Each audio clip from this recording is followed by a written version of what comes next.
Danae Markland, Vice President of Business Development for PCA SKIN. Today, in our PCA Pros Know series, we're chatting with Marion Simms. She's been in the skincare industry for 25 years and runs Skin Sense Wellness Spa in Los Angeles.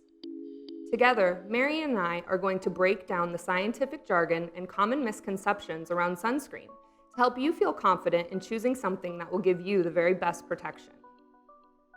Well, Marion, thank you so much for joining us. It's so great to see you again. It's my pleasure to be here, Danae. This is one of my favorite topics to talk about, and protecting our skins from the sun at this time of the year is essential.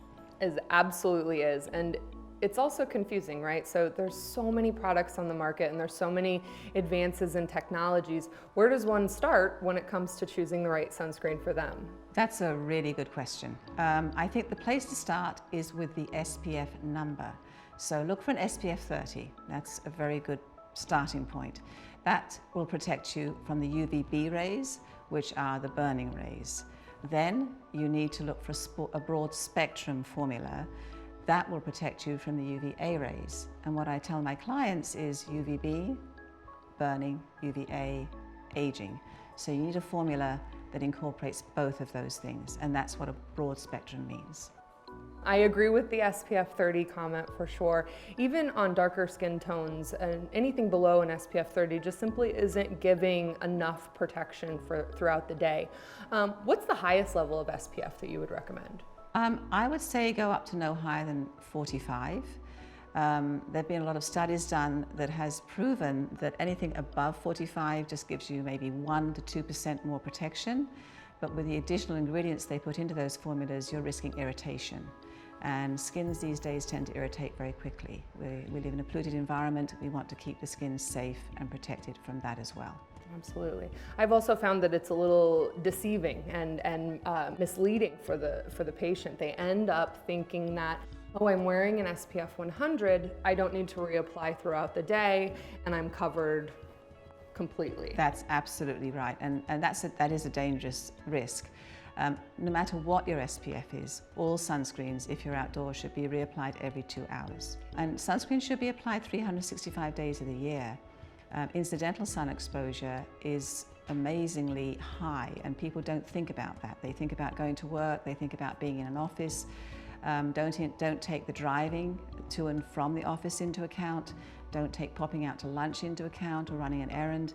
Sometimes you can incur up to 2 hours of unprotected sun exposure, and that can cause problems. So that's why you need to have a sunscreen on every day. There's a lot of chatter right now, especially on social media, about the difference between chemical and physical sunscreens. So can you tell us a little bit more about that and whether or not one is better than the other?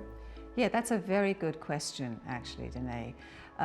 The chemical blocks are the oxysilate and the oxynoxate. Those two come to mind in particular, and they're very good sunscreens that actually take the heat from the sun, diffuse it, send it back out in the atmosphere.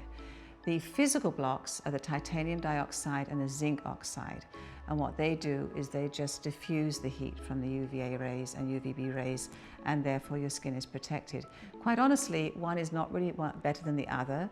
The physical blocks are probably better for skins that are more sensitive, and if you can find one that has the endorsement of the Skin Cancer Association, that would be wonderful. Absolutely. So the Skin Cancer Foundation seal of recommendation, I know, is yes. It's something that companies can choose to do. So it's not mandatory. Absolutely. You can actually trust that those products protect you to the point that they're claiming, and that's really, really important. That's great advice. Great advice.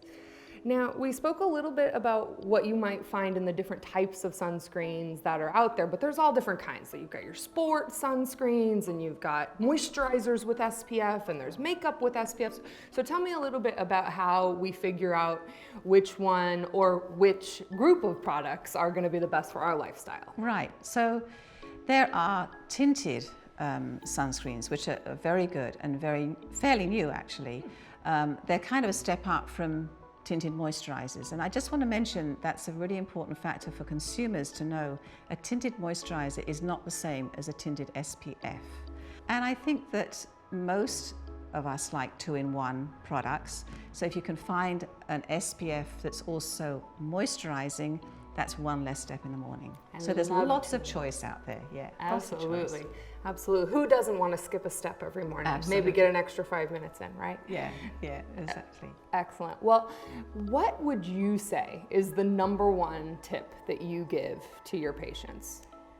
There's a couple actually. First of all, obviously, like I've just said, you must put your sunscreen on every single day, no matter what. Even if it's cloudy, you still put your sunscreen on. With the products that we have at our disposal these days, you can protect your skin and you can also treat your skin at the same time. Well, goodness, we have covered a lot of great information today, and I so appreciate all of your experience and advice as far as sunscreen goes. This is absolutely one of the most important things that we can do to preserve as well as prevent any future damage. You can learn more about SPF and watch more one-on-one discussions with our PCA pros on our YouTube channel. Or if you have a specific question or beauty emergency, use hashtag PCA ProsKnow on social media to get connected with our pro network. Thanks for watching.